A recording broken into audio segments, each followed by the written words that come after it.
Okay. Hi, I'm Parrisa. I'm Lydia. And this is our little video essay for BSME Summer 2024, like our grad project. So we're just going to start by giving you a little description of what the program has been. So our day-to-day is 3 90-minute classes.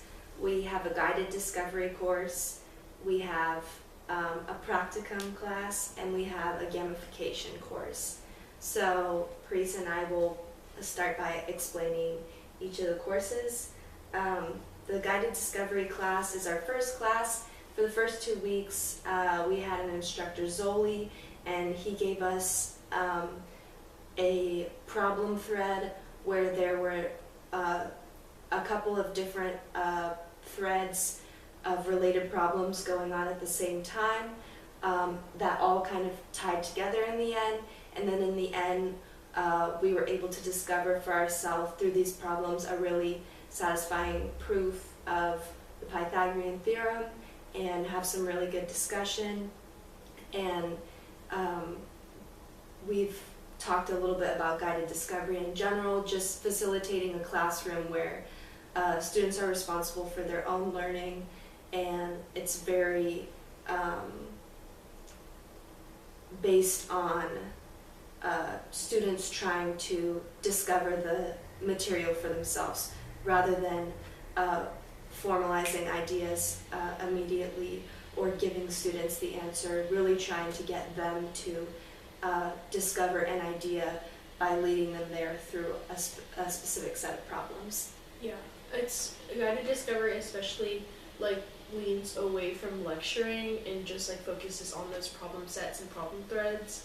And then this past couple of weeks we've had Androsh, who's been doing more algebra because Zoli did more of the geometry problems. So we've done a lot of combinatorics, modular arithmetic, A little bit of graph theory. yeah, graph theory, Fibonacci sequence. So like problems relating to that, but maybe not explicitly, but then like through the problem you can see that it'll kind of present those theorems and different like learning practices in those ways. And then in our second class is the practicum taught by Reka, who also like created this whole BSME program. Yeah, exactly. And for that class, for the beginning, we were learning about like Hungarian pedagogy. We got to look at some of their textbooks from like grade like 6 to 12. Also doing like looking at their exams, because unlike in the States, they have like a big exam after like I think 12th grade, yeah. So like right before college, and then also to get into high school, so like after 8th grade. And then their teaching style is also very different, of having like one teacher in one class throughout like your whole elementary, and then like kind of the same thing for middle and high school, so you're with the same cohort of people, which is like very different than the United States of having like different classes for different subjects. And they do something called the spiral method. So what that is just like kind of not really separating math into like different subjects, but including all those subjects throughout your math education throughout your grades. So like in like middle school, you would talk about like algebra, geometry, trigonometry, and like probability all in a year, but you would like focus on something in the beginning of the year, and then you come back to it at the end of the year, and then it would then be again revisited in the following year. So like unlike the US of having like 1 year of geometry and then you kind of never see it again. And then in the practicum also, we were responsible for our micro teaching. So it's just planning a lesson and then having like a written out lesson plan for a real class time of like maybe 60 to 90 minutes. And then doing your mini lesson for 30 minutes in the class, and then giving our classmates student roles, and like kind of having like an acting out with everybody. A little student role play. Yeah. And that was really fun. I feel like we all learned a lot about like things that we might have not thought about beforehand, especially like when you are in those like real tutoring sessions, you don't get to like imagine what the students are like, which was I think a really beneficial thing to have in this one, just because like you have to really think about what the students are and like create some kind of character for them, so then your like peers can act it out. Yeah, I feel like the whole experience of the practicum class, specifically the micro teachings, was a really enriching experience because not intentionally, we just all chose really different topics, ranging from geometry, algebra, graph theory, probability, like tons of different grade levels, and I just feel like we got to experience so many different sides of being a student or being an observer, being the teacher, how you react to certain situations, and really the teaching you cannot get better except by experience. So like having this sort of almost experience where you have people pretending to be students and learning to have empathy for students who have learning disabilities, or learning to respond to questions or just things that you couldn't predict, was extremely helpful. So. Yeah, definitely.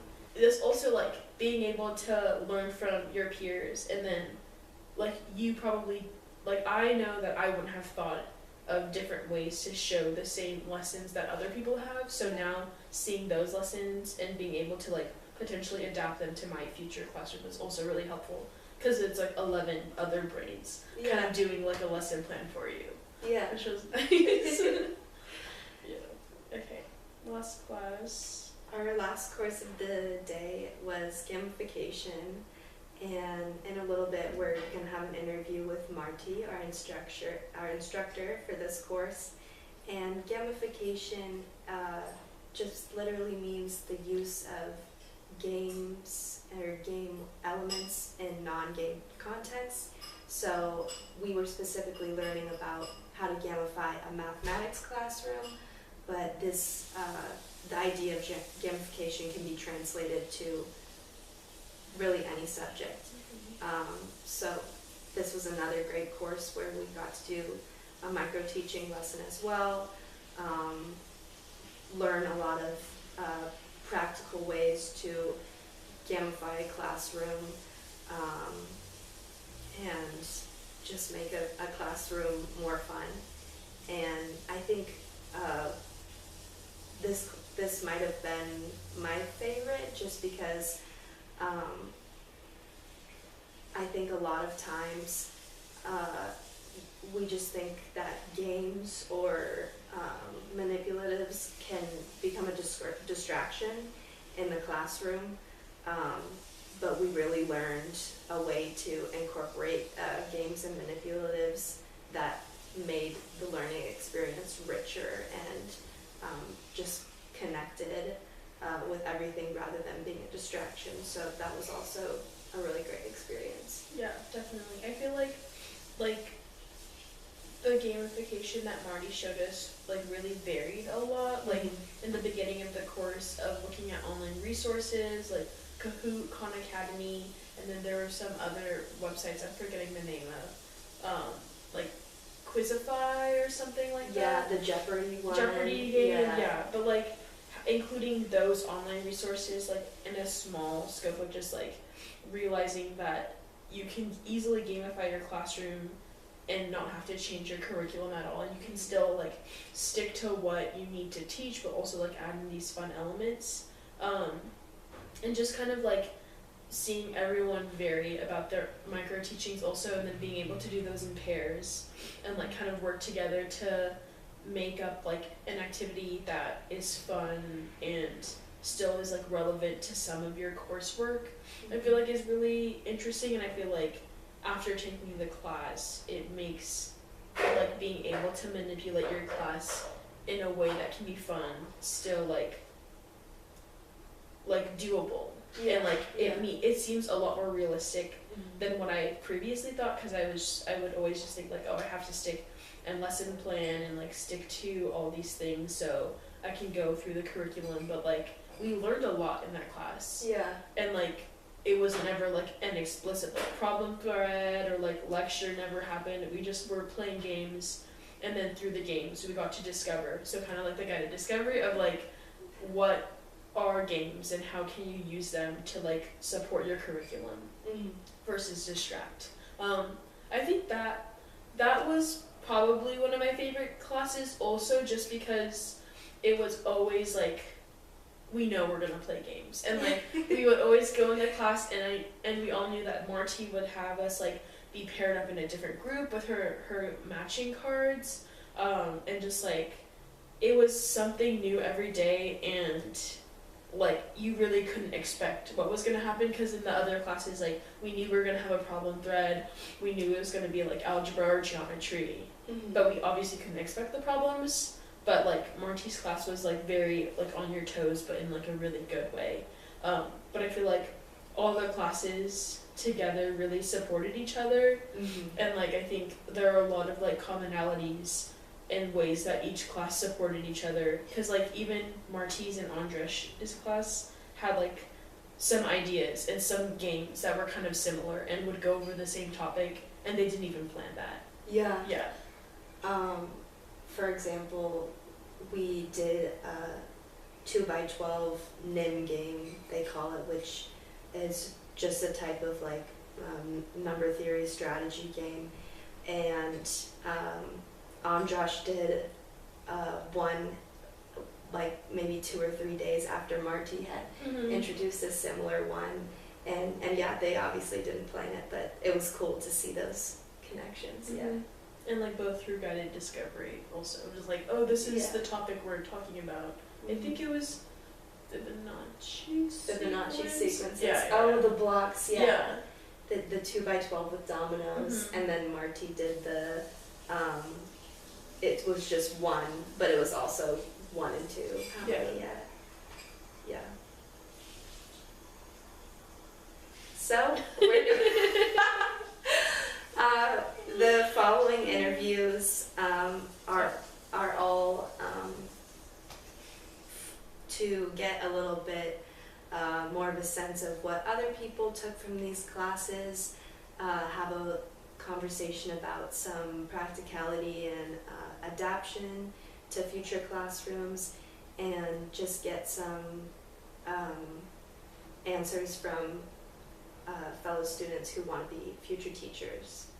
Exactly. So we interviewed Marti, who's the gamification professor, just because we really wanted to hear more from her, because we both really enjoyed the class, and we wanted to get one of the professor's perspectives on like their role with the POSHA method. So the POSHA method was developed by Hungarian mathematician Lajos Posha, and it was originally developed for gifted students in math camps, but it's been adapted to more general math settings.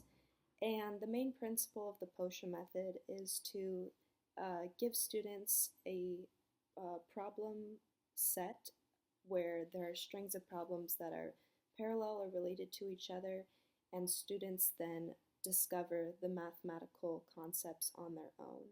So there's an emphasis on discovery, student understanding, and really getting students from a young age to think like mathematicians. And their role with guided discovery, and just like how they're implementing their things, and how they've like kind of like organized to become like a kind of teacher like this. And then we've also interviewed Simon, who's one of our classmates, but he's a middle school teacher right now in Northern California, and we wanted to get his perspective just like on how he can potentially implement these things, because he is able to do those things in real time that like some of us won't be able to, because a lot of us are still students or recent graduates, and like going into jobs and going into other things. And then we interviewed 2 more people, if you'd like to. Yes, so we also interviewed Lindsay and Steph, and these are some of our peers, and we thought this would be interesting because they both kind of wanted to do different grade levels, so and they're both very sure they want to be teachers, so we thought it would be cool to get their perspective on you're going to be a teacher soon. How are you seeing these things play out in your future classroom? What are some ways you want to adapt these things? And just generally how their experience has been here. So, yeah. Yeah. And before we get into the interviews, we're just going to talk about like some of our like major takeaways from the class and like some potential obstacles that we can see coming into like gamifying or the guided discovery method. So, take it away. Yeah, I think with any type of modification you try to have in a class, whether that be you work on a different method, guided discovery, rather than a more regimented and formal way of teaching, or you try to gamify, there's always going to be the obstacle of things that you have to do, especially in the American education system. There will always be standard tests. There will always be information you have to cover in the curriculum, and it's hard because you do, at the end of the day, have to have a certain pace to get through all of these things, so it can be hard to like have, especially something like guided discovery, where it's more dependent on students working through a set of problems, and their pace sort of determines how quickly they learn that topic. That can be hard to facilitate in a year-round type of situation because there's compulsory material that you have to get through. So that is something that I've thought about, but we talked to Androsh about this a little bit this morning, but with a teacher, you know, there's always compromises you have to make, and in a classroom that's a semester, year-round classroom, there are ways that you can incorporate guided discovery while not making it the entire year is guided discovery. Like, there are certain things that lessons that you may just have to sacrifice the guided discovery part on and do a little bit more formal thing, but just try to facilitate that as much as you can. But yeah, that's definitely an obstacle, I think, for any modification you try to make to your classroom. Yeah, I feel like something that I took away that I like had already thought about before this program is that there's like different ways to approach problems, but I feel like now I have a more realistic way of like implementing that, because it was just always like a thought in my head of, oh well, everyone has different learning styles, so obviously there's going to be different approaches, but like really seeing how different all of our approaches were to the problems, especially in Zoli's class, because we had to kind of manipulate the shapes and try to see like how can we divide this into this way, and how can we like make sure that the areas are the same, and seeing like how different but also how similar a lot of our answers was really interesting for me to see. And then with guided discovery, like having that flexibility within your lessons, because it's all focused on how the student approaches it and how the student will like succeed into getting the answer.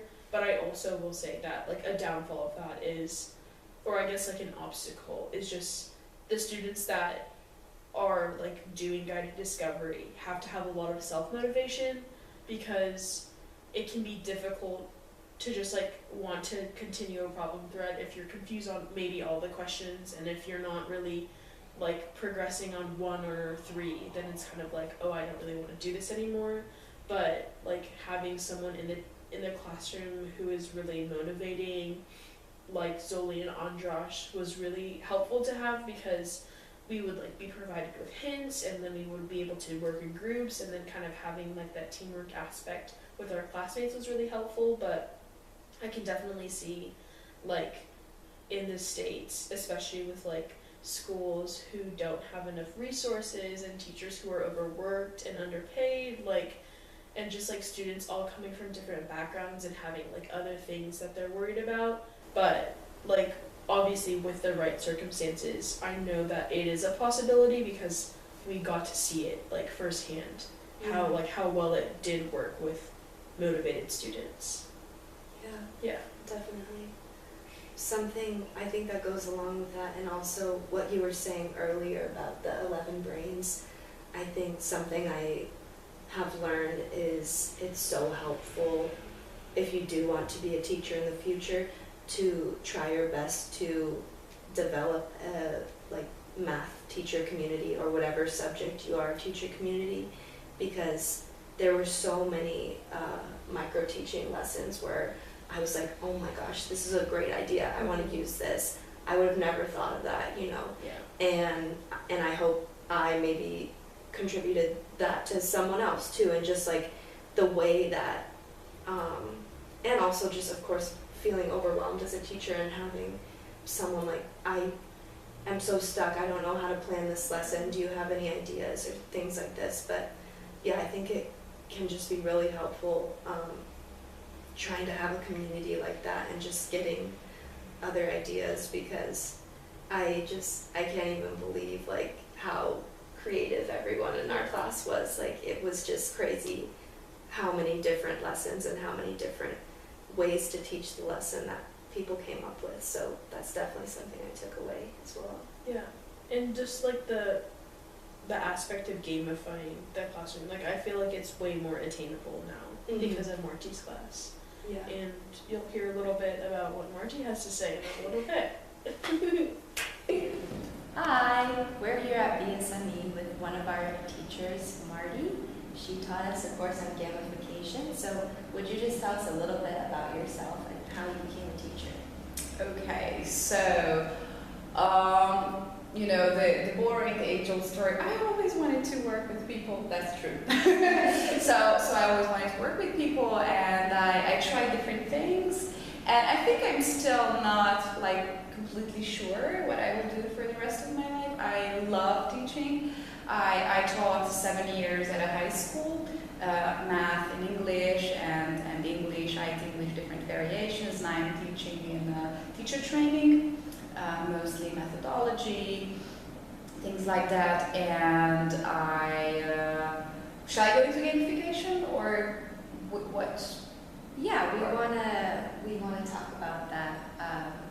I just have, my first question is, can you give us a definition of gamification in your own words, and how has gamification enriched your teaching experience? So gamification is the use of use of game design elements in non-game context, and now in this situation the non-game context is education, and there are like loads of different game design elements you can use, and then you have to have like different purposes of why you want to introduce them. My original motivation to introduce it was when I was a teacher trainee. I really disliked the Hungarian assessment system, this 1 to 5 grades. And I thought it was like really ineffective, and I was looking for different ideas of how to avoid it. It's compulsory, so you cannot really avoid it, but how to, you know, somehow mitigate its negative effects.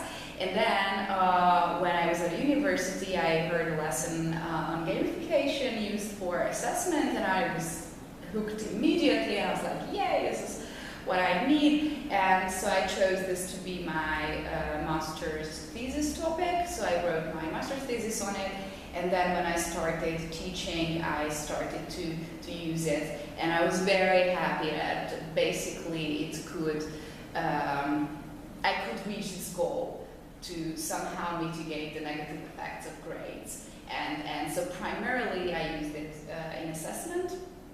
And then, because I chose this to become my PhD topic as well, I had a wider look at it and did a lot of interviews with other teachers and experiments, and used it in different formats, so it became much wider throughout the years.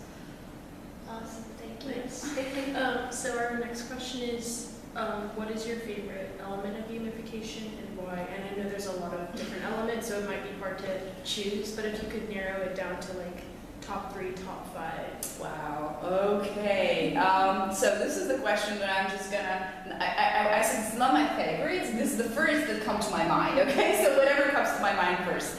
So the first came to my mind was the Easter egg, because when I was a child, what I loved about Easter is finding. I don't know if it's a tradition.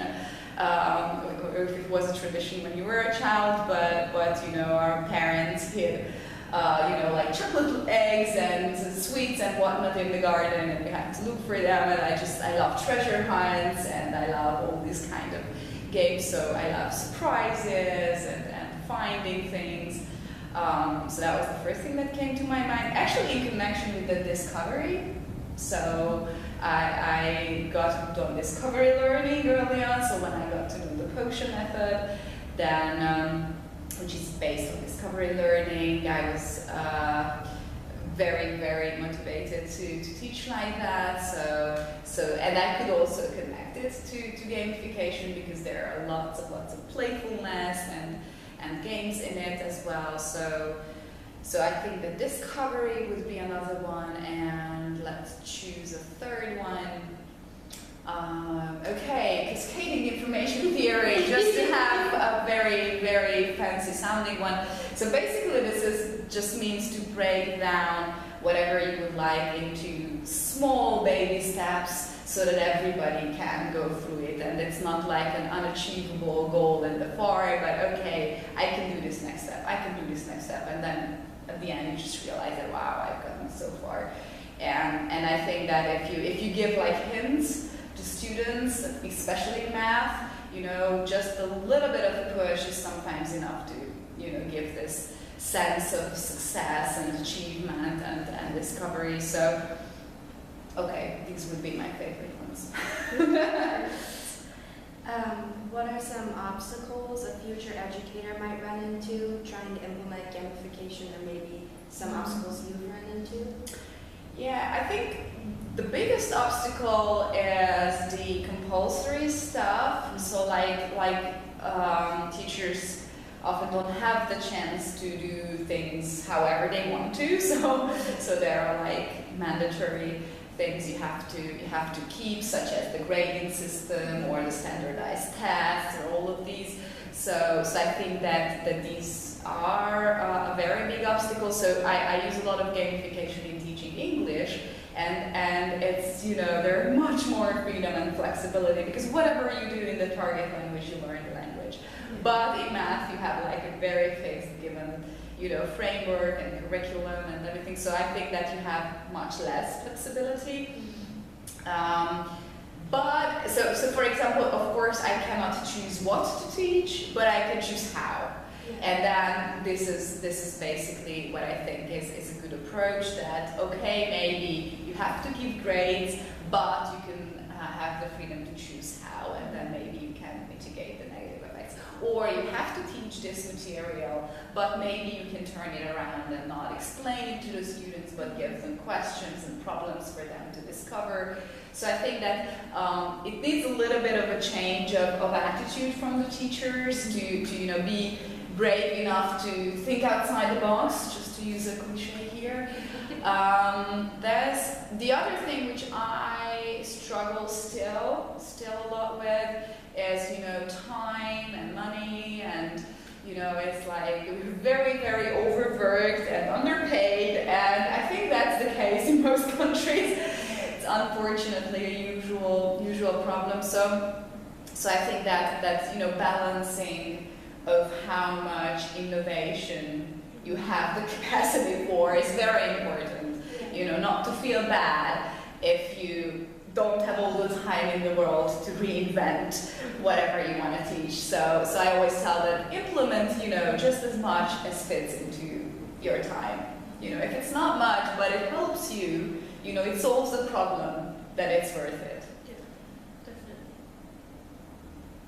That's a really good way to describe it, because I feel like a lot of teachers can get in their head of like, I need to be perfect, and that's just not realistic for everybody, so taking it like the one step at a time is really helpful. And following that, do you have any advice for future teachers to find the balance between playing and like learning the material in the classroom? I think that what is very important is to always keep your goal in mind. So what is the why you're doing something? So don't, gamify stuff because it's, fancy and it's a buzzword and, it just sounds fun, but know why you're doing what you're doing. And I've heard actually very negative experiences as well. So it was very funny for me that one of my former students in high school told me that when she went to university, she was so happy that one of her professors were gamifying the class. And I was like, wow, it's a university. And then it turned out that the professor used it to kind of avoid teaching and then gave points for, I don't know, drawing illustrations and whatnot. And my student was so shocked because she said that, she got a good grade and she had no idea about the material. And she said it was totally not fair. So I think that you as a teacher should really keep in mind why you're doing what you're doing. And if your goal is really to make students really understand that material, then what you should think about is how to do that and use the game elements to facilitate it. And not being stressed about a test is just as important because they can do better. Yeah. So playfulness can absolutely facilitate these, but you should keep this balance that students wouldn't be avoiding the learning part, just for the fun or a game or collecting points with drawing illustrations or stuff. So I think that it's very, very important to keep that in mind. And I think that if you have these goals, you can make your students understand. So, they're clever enough. They will see through as it happened with my students. So it's not the method that works, but how you apply it. So, yeah. Thank you so much. Do you have any questions for us or anything you just would like to talk about? Now I feel very, I don't know if it matches the interview or not, but just because you asked me what my favorite game element is, I just want to ask you this. What is the first thing that comes to your mind? What is your favorite game element? For me, epic meaning, just because I feel like throughout the class and from the first day to now, our last class, I can see the epic meaning of like how each kind of class builds up on each other, and I feel like I'm searching for those like epic meanings throughout other classes and other like problem sets we do, and it just like I think really encapsulates how a lot of us feel about your class. Cool. Okay, thank you. What about yours? I do also love epic meaning, but I think cooperation might be my favorite. I just feel like I've learned so many different techniques that involve cooperation that are practical and I could incorporate into a future classroom. I love the matching cards more than anything. Yeah. And you can see how effective it is because every single person who's done their microteaching, I think, has used the matching cards because it's not only you have to learn the material and explain why, but each person has to participate in order for it to work, and I just really like that. So yeah, I would say cooperation and epic meaning. Cool, lovely. Thank you so much. Thank you. Welcome back. We have with us the legendary Simon, aka T-Dog. Simon, how many years of teaching experience do you have under your belt? Well, okay, I started in the fall of 2002, 2003 school year, so I think that makes 21 or 22. Wow. Yeah. With all these years of teaching experience, you do a professional development program like this almost every summer. Yeah. Tell us why it's important as a teacher to be in the student position from time to time. To be in the student position, well, I'll just speak specifically to this one. I don't have a math degree, I have a linguistics degree, which is actually helpful for teaching in general, and especially teaching math, but without that, I get the experience of coming and knowing less than the others around me, and so I have to experience what it feels like to reach out to somebody else and admit, oh, I don't know how to do this, and it's a little scary. But the first time that you talk to somebody and you don't know them, it's a little scary. And when I tell my students, hey, ask for help, it can be really easy to say, like, go ask for help. But experiencing this, I get to feel like, oh yes, okay, it's not this, it's not just like, oh, it's so easy, just do it. And so I can say to my students, like, I know this is hard, and you're going to have to push yourself a little bit. And I also know that I can push them because I know it can be done, so I can have the expectation that they do it and the understanding that it's not easy for everybody. Yeah. So was that? Yeah, It's a that's great great. answer, yeah. Yeah. And so we have 3 classes we're taking together, but specifically in the guided discovery class, what are some valuable takeaways? Okay, specifically for guided discovery. I already knew that teaching through problem solving was the way that I wanted to go, and that it's really valuable, but I didn't have sort of like the mechanics of it, or sort of like what's the recipe for doing this. I had just seen lessons taught that way, and I was kind of trying to say, okay, I'm going to do this, and finding that there were places where it didn't work. So the guided discovery class was this great opportunity to experience it as a student and to see the moves that were being made. Having, what did we have, 4 weeks of the class was really helpful because I got to see it every day rather than just one day of like professional development and having a list of things to take home and then forgetting the most important parts. I think that we experience the important parts every day. So what I'll take home with me is the problem threads. I think that that's really valuable, having more than one problem to work on, because I've experienced the kids who work really fast just having nothing to do, and then you say, well, like what I've said in the past is like, well, can you think of another way to solve that? And it's not really, kids generally are eager to say, okay, I'll solve this 3 ways. Some of them like to do that, but in general, what I've found is with more than one problem to solve, you can choose where you start, which I think is a great idea. I can imagine more students participating because they have some choice on where they start. You can choose how long you want to work on a given problem, and then you have some pathways for students who tend to finish quickly. I already believed in working in groups, but again, it's been more, I think, elaborated on how to work in groups and kind of what's expected. So I have kind of more details about how to do that. So let's see what else. The conversation about how we show solutions, that's something that I still have to think about how to kind of maximize that, because in my experience, not every student is that interested in hearing somebody else's solution. So I think that I would have to do some different things than what we've done, because we're all interested in hearing what each other has to say. And in my experience with my 8th graders, they're not all as interested. And in fact, if you aren't talking directly to them, they think that you're not even there. Right. So it's as if you've left the room because I'm not talking to you, so you can talk to your friends all you want. What else? Anything else about that question that I missed? I think that's No, I think that's yeah. right, yeah.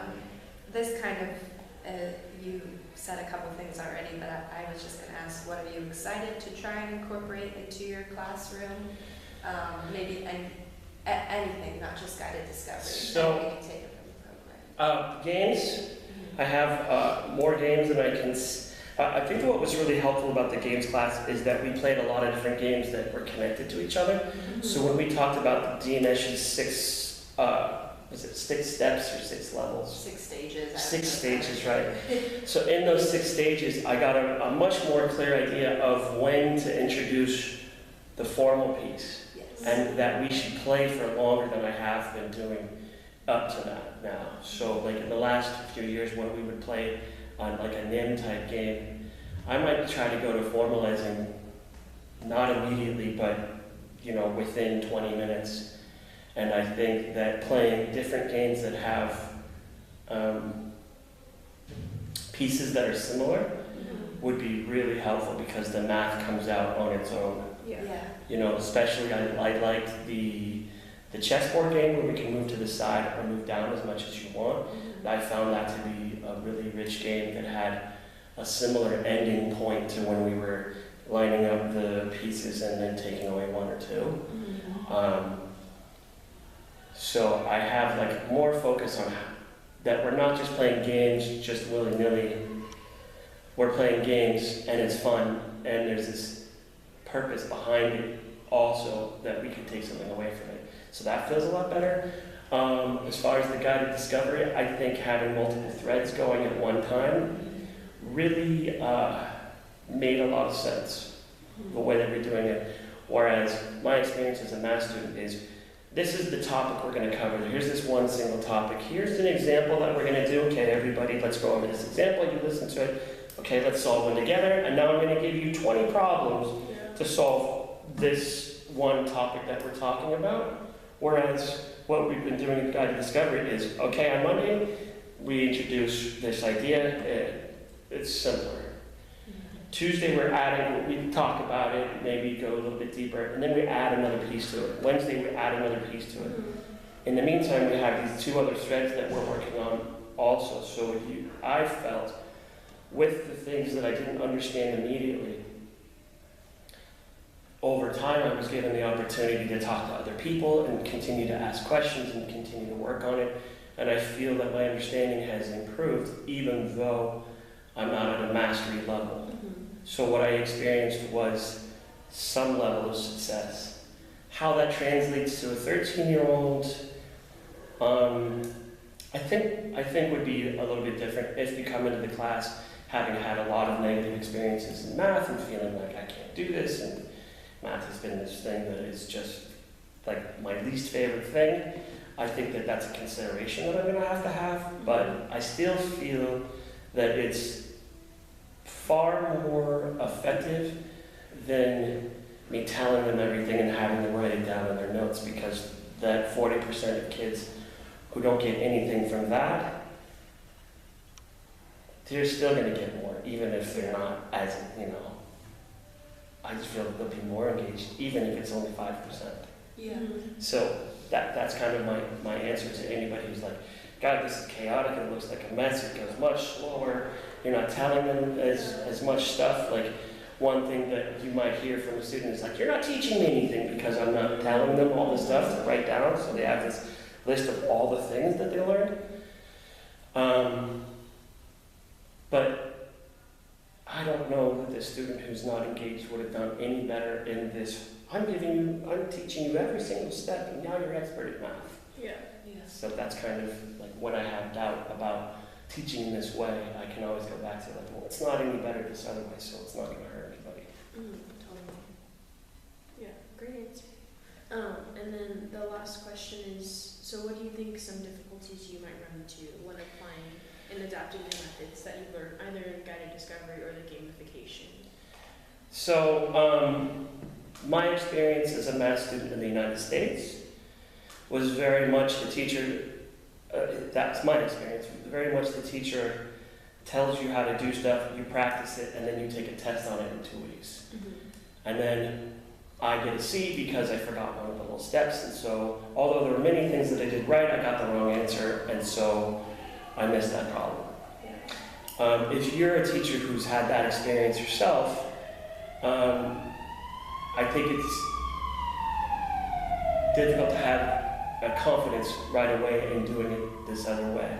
What I would wish for them is that they get to have the experience of doing math this way, sort of as a student, so that they can see in themselves, oh, this felt much better. I enjoyed this more. I felt more capable, even though maybe I didn't get as far as quickly as some of the other students in class. That's taken me a long time to accept that. So, like a brand new teacher, what I would wish for them is that they have a team of people that they work with who can be really encouraging. That they feel safe to make some mistakes as they go. Yeah. That's something that I would wish for a new teacher, because it can feel really isolating in the American classroom. Depending on the school where you are. I think we kind of have like, this is an all-star teacher, and that's an all-star teacher, and the rest of you guys suck. Rather than, hey, it's all of us together, improving together, how can we together do a better job for these students? Yeah. So I've had to find that community on my own. I didn't just start teaching, that community was already there. So teaching in this way, I think I had to put a lot of effort into going out and finding how to do it, and then messing up a lot and dealing with the repercussions of not knowing how to do it well. And I think that if you can get through that, you'll be very, I think, rewarded. It's just that initial, like when you're a new teacher, like I want to do everything right, and I'm being scrutinized, and the admin is going to be coming in and looking at my lesson. Admin doesn't have a math background, so what they're looking for is everybody's looking at you all the time, and everybody's on task. 100% of the time on task. Those are the kinds of things that an admin can measure because they don't have a math background. So those are the kinds of things that you're going to have to get past. I don't know, it's a lot, so I don't know if that makes a ton of sense, but in my experience, that's how it's been. And I know that there are some people who start off and they have mentorship, and it works great, and they try out new things, and it's smooth the whole way, and then they become a principal, and everything is great. But me, I've had to kind of look for communities of people who were trying things that I was trying, and oftentimes those communities did not exist in my school or school district. I had to find those outside. Yeah, I mean, we had a sort of similar conversation with Marti, and she was just saying, even if you're starting or however far you are into your teaching career, you have to give yourself grace, because pretty much any teacher is overworked and underpaid, and things are not always going, first of all, you're not going to have the energy to make everything perfect, and then of course, in a classroom, you can't predict behavior. No, you can't predict behavior. That's a really good point. And you just have to give yourself grace, and you, each time you have a new teaching experience, that's just a lesson. And yes, it is. Yes, it is really important that you give grace, because we have, when I was a student, there was an email, so a parent would have to phone the school to try to get hold of the teacher, and they couldn't phone the teacher at 10 o'clock at night. So, oh no. Right, so learning to take what a parent says if they're making a complaint with a grain of salt and not put that on your own shoulders is a very, very important lesson. If they were ever to say, you're not teaching my child anything, well, there's two sides of that. Your child may not be learning anything, and they may not be coming up to me and saying, hey, I don't understand this. You're going to have crazy parents, and they have more access to the teacher than 30 years ago. Not 30 years ago. Before. Yeah. Than ever before, right? And there's this expectation that I can email you at 10 o'clock at night, and you're going to answer that within 24 hours. That can be a lot. So getting to the point where it's I've worked hard enough, I've earned the right to say I'm good enough, and if you want to fire me, then go ahead. It's good to get to that place. Instead of oh, I don't know, you're finding fault with me, maybe I'm not good enough. It's go ahead. Yeah, know your worth kind of a thing. It's taken me, some people come into it knowing their worth and don't put up with things from day one. Some people have that. I didn't have that, so I've had to come to that by working really hard and just continuing to push and push and push. And for me, I don't want to feel like I'm doing a mediocre job. So that's kind of what pushes me, and I don't want to see kids cry because they're not getting the math and they feel like they're stupid. That's that's just not what I want. So that's kind of why I go out and do the things that I'm doing, just because I want them to have the best experience possible. Yeah. Thank you. Thank Yeah, you so is much. that it? Thank you. Thanks, great guy. Welcome back. So today we have Lindsay, my beautiful, awesome, amazing roommate, and she wants to go into the teaching profession potentially in the middle school age, correct? Yes. Yeah, so we're gonna, pretty sure. So we're gonna ask her some questions. So just to start out, why do you want to be a teacher? When did you know you wanted to be a teacher? Well, my whole life I've enjoyed helping people come to that aha moment in math, because that's kind of what my parents did for me and what all my previous math teachers have done for me, and I've always loved math. So it's and this, I feel like this experience has secured for me more my want to be a teacher, and has helped me narrow in my age range of what I want to do. That's nice. So do you have a favorite course or topic that you studied at the BSME program? And if you do, why was that your favorite?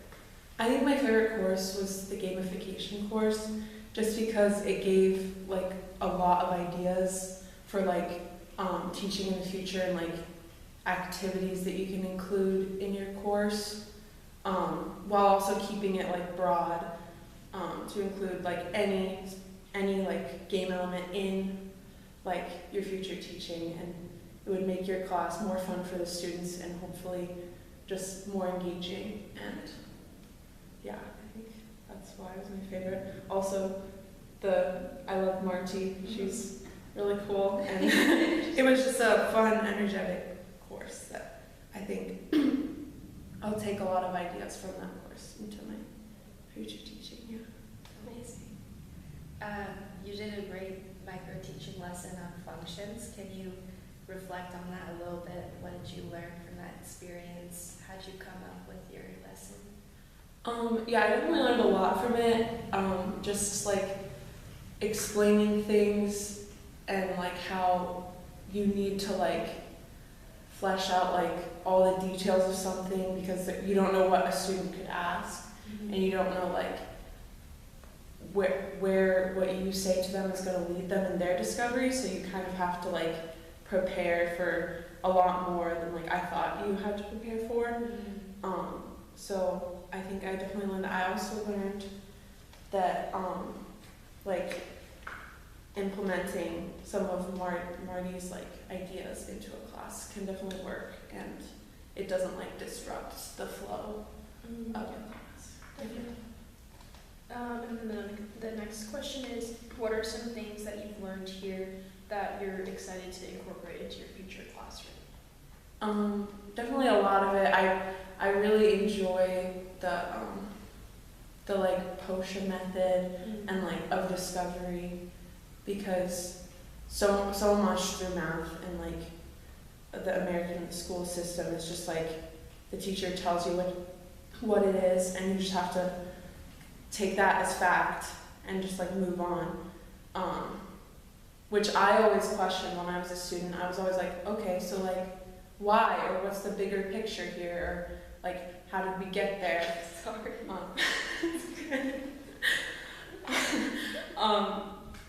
I just have a burp coming up, and I know it's gonna just ruin everything though. Sorry. Potion method, Bigger picture. Yes. I would always question what's the bigger picture, and a lot of my teachers couldn't even answer that when I would ask. So I think being able to lead the students there themselves through the types of questions you ask is really cool. And obviously including some of the games that Marti did, and just the simple card grouping. I think we all enjoyed that, and we all put it into our lessons. So I think that would definitely be a reoccurring thing in my class in the future, hopefully. Awesome. Thanks so much for taking the time to answer these questions. Thank you. Thank you. Your future students will benefit from the things they learn that you learned at BSME. I hope so. Welcome back.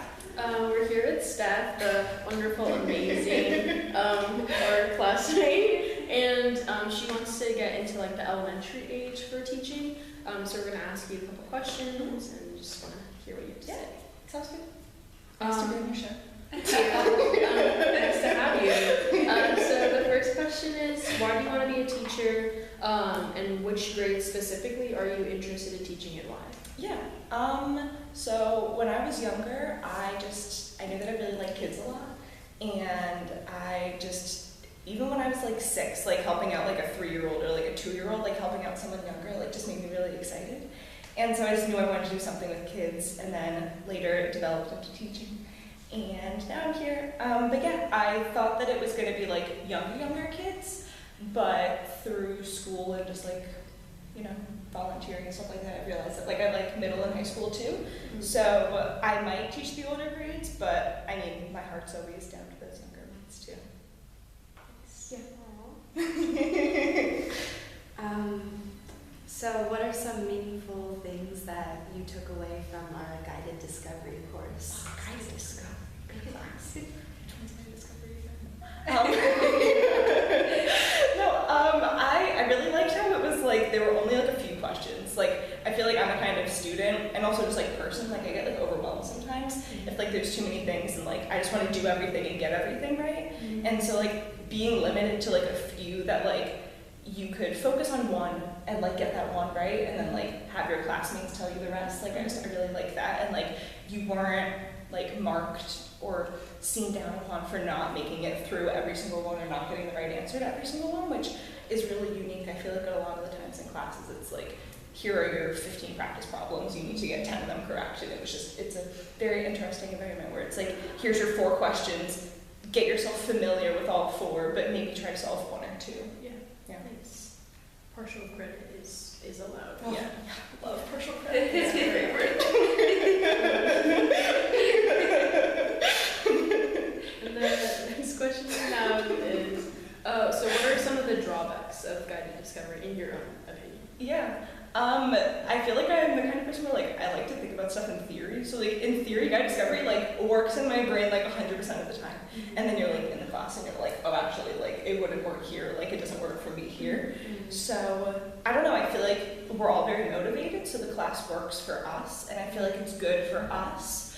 But I've definitely seen that like, yeah, if you're less motivated because it's a Monday, one day like you're getting through less stuff, and like that's just like a small scale. Like if you have students that like don't care about math at all and have like the math sickness that like they're like, I don't know how you could get them on board or get them to go through how many. So like just realizing that, and also like I don't know, if you fall behind in guided discovery, it just like any class, but like it stays at a constant pace. So like it makes you look back at your problems, make sure you like understood it, so you can like do that spiral where like you can get to the next step. Which it's a good like life skill you're building, but like I've definitely noticed where like I've been like, oh, like I didn't fully understand that one that we did last week. Like, oh, I'm really lost in this one. Okay, like maybe I should look back at the problem, which is just like a natural thing. But yeah, I guess that too. Yeah, definitely. I think too, just a tiny addition, but Marti also mentioned with anything you're trying to add to your course, there's always those constraints of there's compulsory things that you have to do, like standard testing and certain materials. So yeah, I think that is part of it too. Yeah. But yeah. Like not being able to predict what will happen in any classroom is always it. Yeah. And like in life you just have to have grace with yourself, but like as a teacher, like you definitely like you need to learn how to be like nice to yourself. Like even the micro teachings, like I realized that like we're more likely to look at like what we did wrong and like less likely to be like, that was 90% an amazing lesson. Like I did such a good job. Like we're our hardest critics. So like, yeah, definitely. And then kind of going on what we were talking about, how do you think you can incorporate guided discovery or anything into a future classroom? Yeah, I really like having Simon in the class, honestly. I feel like he like brings like a good perspective. Yeah, I love him. Yeah. But like genuinely, like again, like I get caught in like this class is perfect. I can do this exactly. And then Simon's like, actually, this would be impossible in middle school, and like you could not do that, and like no one would follow. Everyone would be asleep. And I'm like, oh, you're right. Like it doesn't actually line up with anything in the curriculum. So like, oh, is it actually possible at all to implement this in the States? Which, you know, it's just been nice for him to like give his little like inputs. I don't know if he'd be able to fully do like 100% in guided discovery class, especially like your first year or like your first 5 or 10 years. Like I think that would just be really hard. But again, like the starting small, like seeing small ways that you can implement it and then working up from there, and like first 5 years doing this shit. So I don't know. I like maybe at the beginning of a lesson, like having a guided discovery into introducing a new topic. So like one question instead of like 3 questions, or like have like a day where it's like the first day of our lesson, we always have a guided discovery day where you learn through manipulatives what a fraction is, or you learn through a question, like you become familiar with the topic, and then like we were talking about in class today, but like you become familiar with the theorem or the topic, and then you like name it as something. So like you become familiar with like, again, like what a fraction is, like, oh, like folding this paper, like this feels like this, and then you like label it, you identify it, and then like, yeah. So I don't know, maybe like introducing lessons would be the easiest way to first start out with that guided discovery. Totally. Yeah. Cool. Okay. Well, thanks for having us. Steffi, the one and only. Hey. Welcome back again. Hope you enjoyed those interviews and just kind of saw those different perspectives from the other students in the program and the teacher, Marti. And now we just kind of want to like talk about some of the similarities that we see within each class and a little bit of the differences. So I feel like there was like a portion of guided discovery and a little bit of everything, like Definitely. like creating your own lesson plan and kind of on the spot of like when the questions arise from the students, with the gamification of just like discovering what mathematical concept we're talking about, or even like the playing cards of like figuring out who your partner is, and obviously in the guided discovery class of literally discovering the mathematical concepts and finding the solutions and like having your aha moment. Yeah, I completely agree. I think this idea too of the Posha method, where you're really getting the students to be creative and from a young age think like mathematicians, is also present in all of the classes. Like we're given a lot of freedom and creativity to create our own lesson plans, write about what we want to adapt and in what way, and we're really given a lot of autonomy in that way. So I think that was something that was definitely present in all of the classes. I think this idea too of playfulness was also present in all of the classes, bringing in elements of gamification, definitely narrative and guided discovery. It always starts with some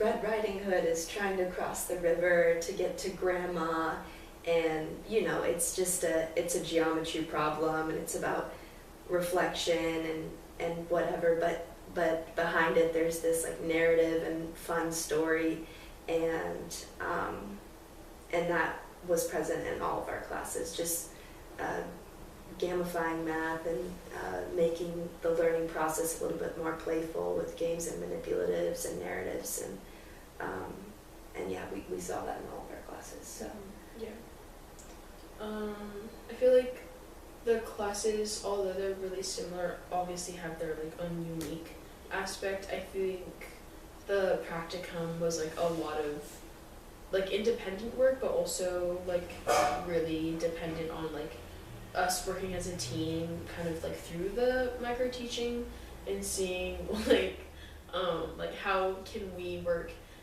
and simulate this classroom all together. And I thought that was really interesting, and I lost my train of thought because No, I think you're absolutely right. Yeah, it's a mix of that collaborative effort of making sure everyone's playing their roles and trying to create a realistic environment for the teacher, but also on your own, very individual, coming up with your own lesson plan and having the freedom to do the micro teaching however you want. Yeah, so. definitely. Yeah, I think also in our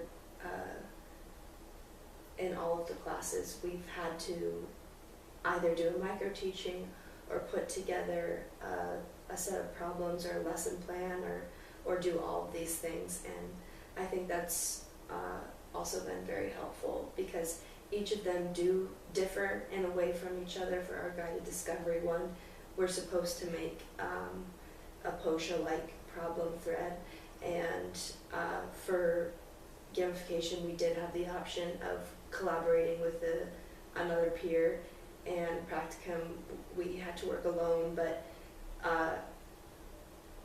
in the same way, like all of these were just short lesson plans that kind of took these big ideas that we learned and tried to condense it into, this is just maybe a third of one lesson period that you would teach, just to kind of give us an idea of an actual like situation where we could adapt the ideas that we learned. Yeah, definitely. Yeah, we talked a little bit about some pros and cons.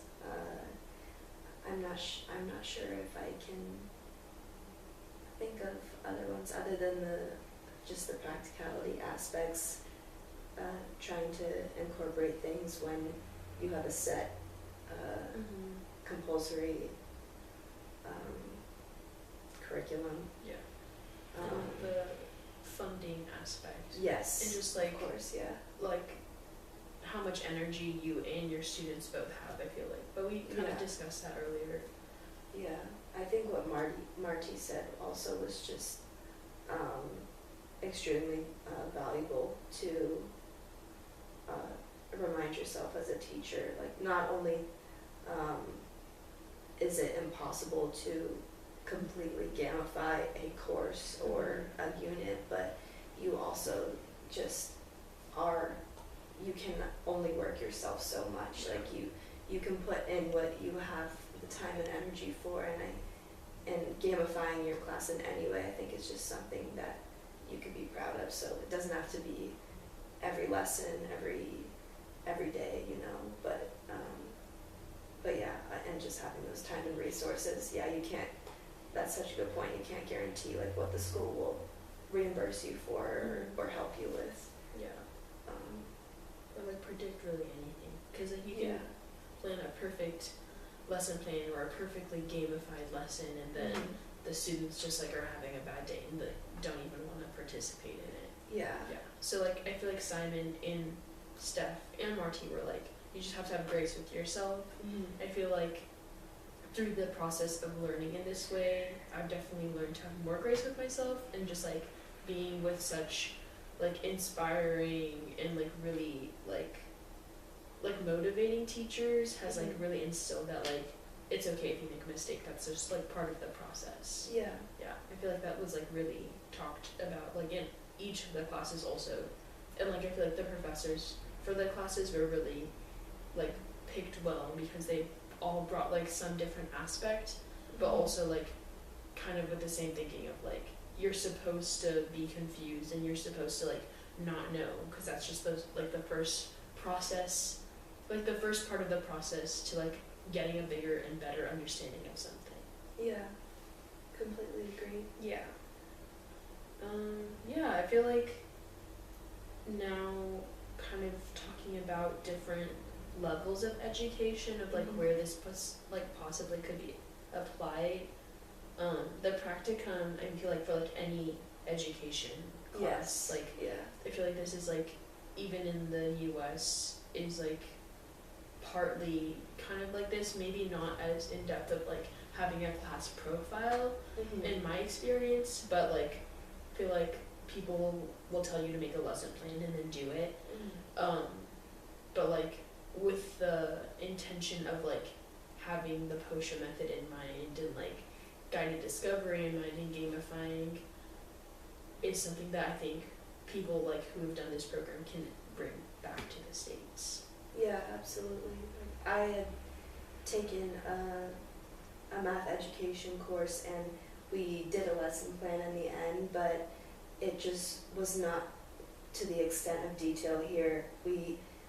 You said the grade that you're teaching and you say the unit lesson, but there wasn't, a class profile, a school profile, like talking about gender composition, socioeconomic composition, all of these things.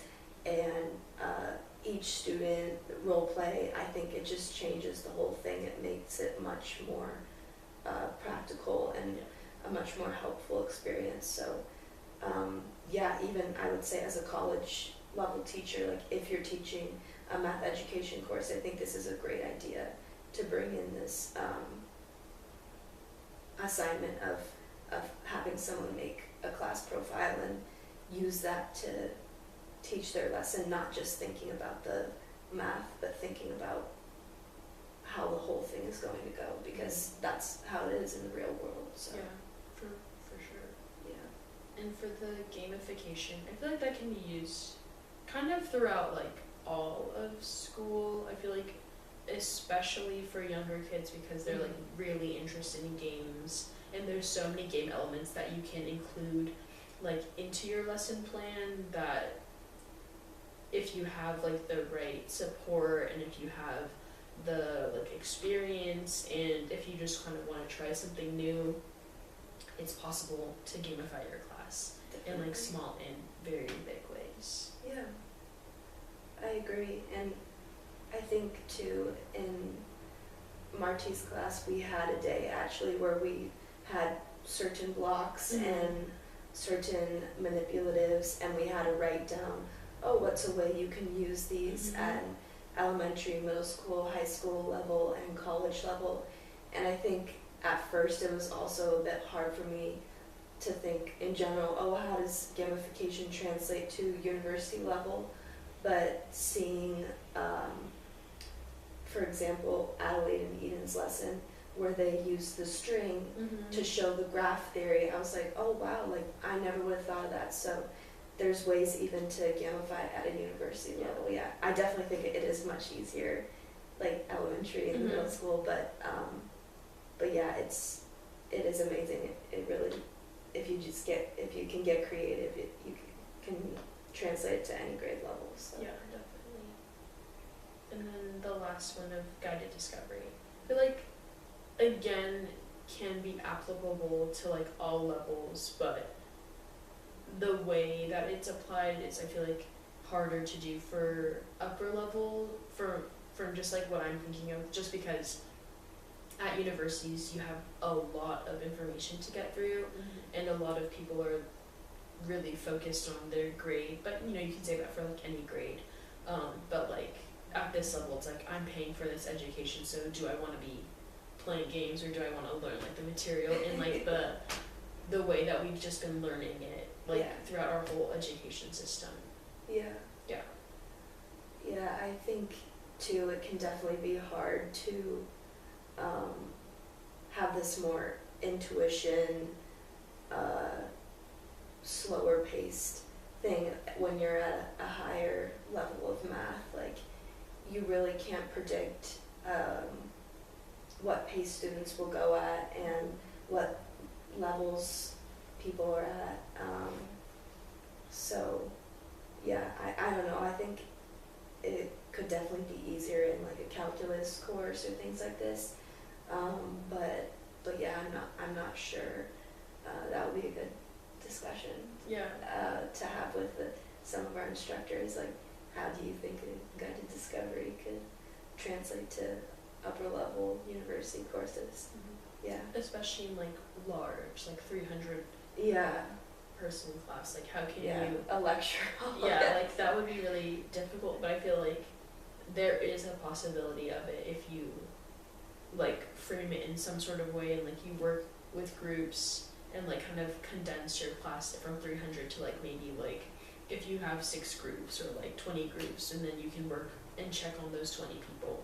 But definitely in like smaller classrooms, like in elementary, middle, and high school where you have 30 students, I feel like 30 is still a really big number to work with, but you can always break down those 30s into like different sized groups, and then hopefully that could like help you like check on those students in like an easier way to really see like where they are, and make sure that you like pair students up in a way that there's someone who they can work with and just like follow along in that way.